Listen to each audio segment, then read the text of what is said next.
Assalamualaikum warahmatullahi wabarakatuh, sahabat Ruang Kerakyatan. Pada kesempatan kali ini, sebelumnya saya mengucapkan hari ulang tahun Republik Indonesia yang ke-76. Oke, pada kesempatan kali ini saya bersama sahabat saya, beliau adalah Mas Aan Haris Munandar, yang mana dalam kesehariannya beliau merupakan seorang pendamping orang dengan gangguan jiwa.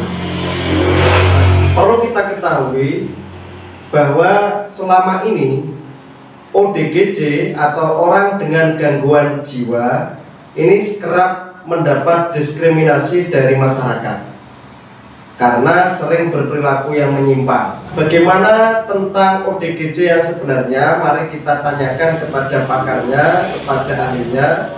Langsung saja kepada Mas Aan Haris. Ya. Selamat malam Mas Aan. Malam. Sehat Mas Ge? Alhamdulillah sehat. Mas Aan menjadi pendamping ODGJ sejak kapan Mas? Saya menjadi pendamping ODGJ itu sejak bulan Oktober 2020. Dan pada saat itu saya masih kuliah dan belum diwisuda. Di bulan itu saya didiklat 3 hari di Merak-Urak Tugansana, tepatnya di LBK Loka Bina Karya. Nah itu saya didiklat 3 hari, di briefing. Dan setelah 3 hari itu saya diresmikan menjadi pendamping ODGJ Kecamatan Soko. Berarti sudah ada setahun ini Mas ya? Kurang lebih 1 tahun. 1 tahun ini ya berarti ya. Kalau ada anggapan dari masyarakat bahwa orang dengan gangguan jiwa itu sering merugikan dan menyimpang perilakunya, itu benar apa tidak? Menurut saya itu juga ada benarnya, juga ada enggaknya. Memang orang dengan gangguan jiwa itu perilaku perbuatannya memang enggak seperti orang-orang normal, seperti orang-orang umum sebagaimana mestinya. Memang dalam pemikirannya itu agak ada kekurangan, sehingga perilaku dan perbuatannya itu agak menyimpang lah, bisa dikatakan. Tapi itu bisa ditangani, bisa diobati melalui persyaratan-persyaratan.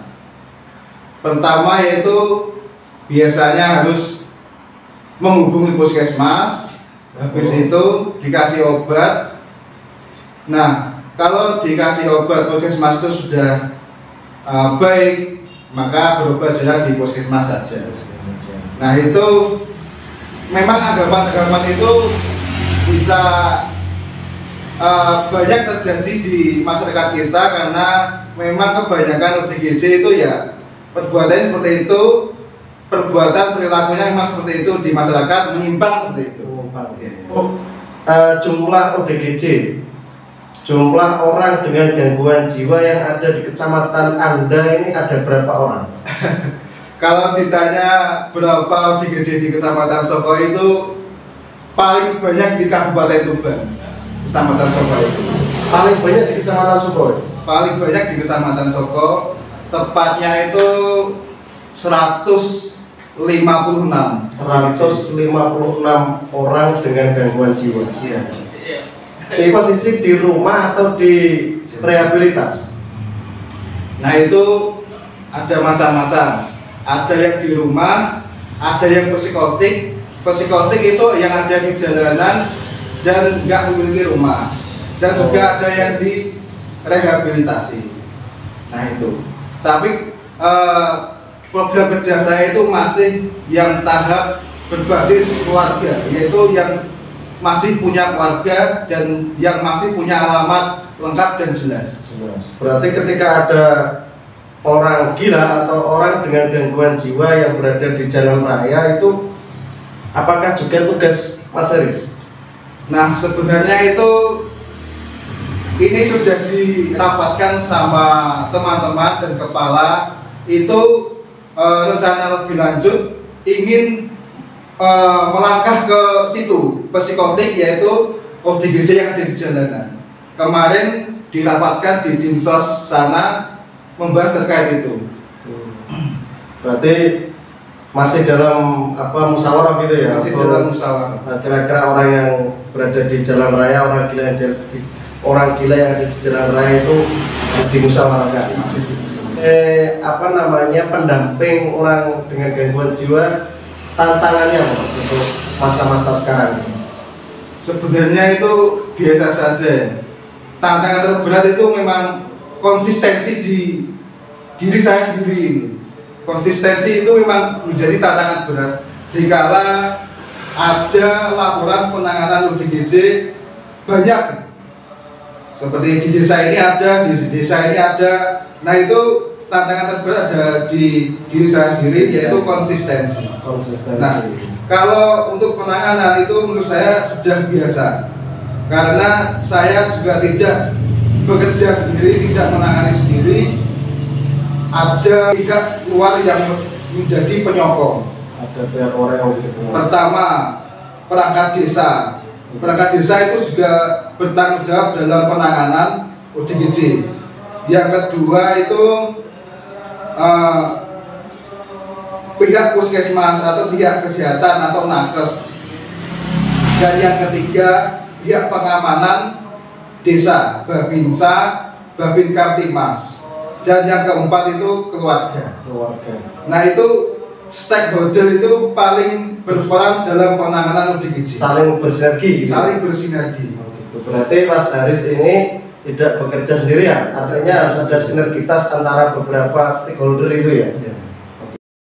Kita kan semuanya tahu bahwa di dalam Undang-Undang Nomor 39 Tahun 1999 tentang hak asasi manusia ayat 1 itu kan disebutkan bahwa setiap orang itu kan berhak hidup, mempertahankan hidup dan meningkatkan taraf kehidupannya. Nah, apa orang dengan gangguan jiwa ini kedudukannya sama sebagai warga negara Indonesia? Memang sama, bisa dikatakan sama, karena sama-sama warga Indonesia, sama-sama hidup dan ada di Indonesia. Itu sama, memiliki hak dan kewajiban yang sama. Walaupun mereka dengan gangguan jiwa, tapi secara hukum, secara hak itu mendapat sama. Haknya disamakan dengan umumnya masyarakat umumnya. Sebagai bahan informasi Mas, ketika ada keluarga atau sahabat atau mungkin sanak famili yang mengalami gangguan jiwa, kira-kira cara pengurusannya itu bagaimana secara administrasi? Proses awalnya atau apa yang harus dilakukan pertama kali oleh pihak keluarga ketika ada yang sedang mengalami gangguan jiwa? Untuk penanganan awal itu yang pastinya harus menghubungi pendamping ODGJ kecamatan setempat. Nah, kalau si ODGJ itu kok dikatakan ODGJ baru, itu harus merujuk dulu ke puskesmas, yaitu harus minta obat dan diagnosis dulu di puskesmas untuk tahap awal. Nah, di puskesmas itu mendapat obat khusus ODGJ. Nah, kalau mendapat obat di puskesmas sudah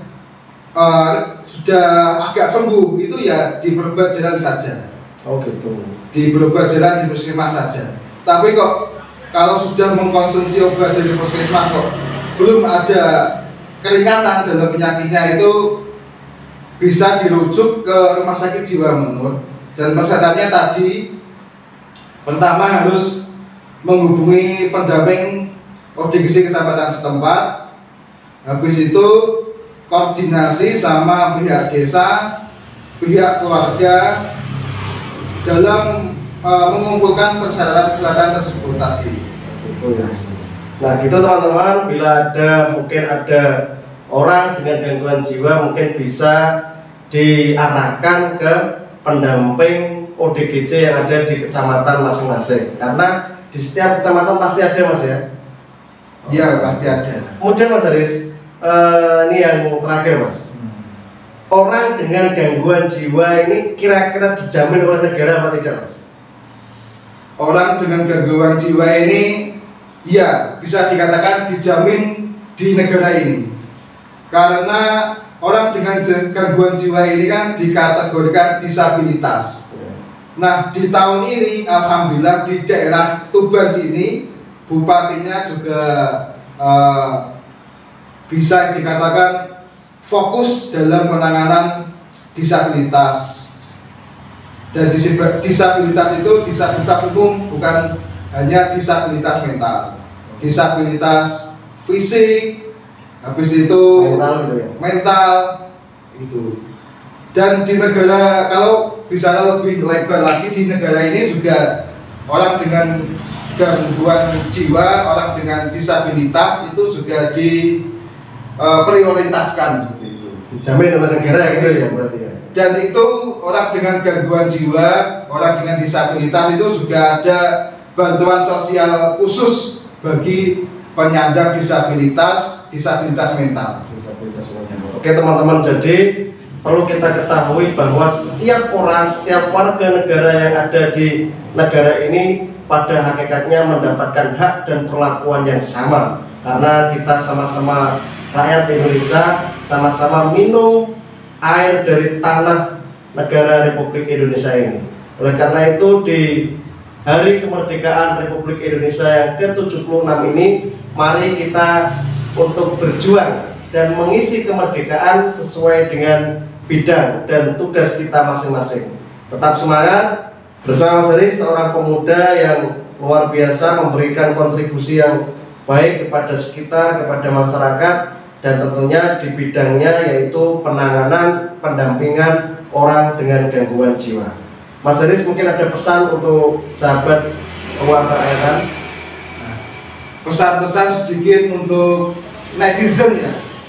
Nah, jangan takut, jangan resah kalau di daerah Anda ada ODGJ. Jangan mudah untuk resah dan takut. Nah, itu ODGJ juga manusia, juga memiliki hak dan hukum yang sama di negeri ini. Kalau ODGJ-nya itu meresahkan, itu langsung saja menghubungi pihak desa setempat, biar pihak desa setempat itu mempunyai langkah ke depan untuk cara untuk menangani si ODGJ yang merasakan itu. Jadi jangan terlalu takut, ingat cara penanganannya tadi yang saya katakan. Nah, seperti itu. Terima kasih Mas Aris ya, luar biasa.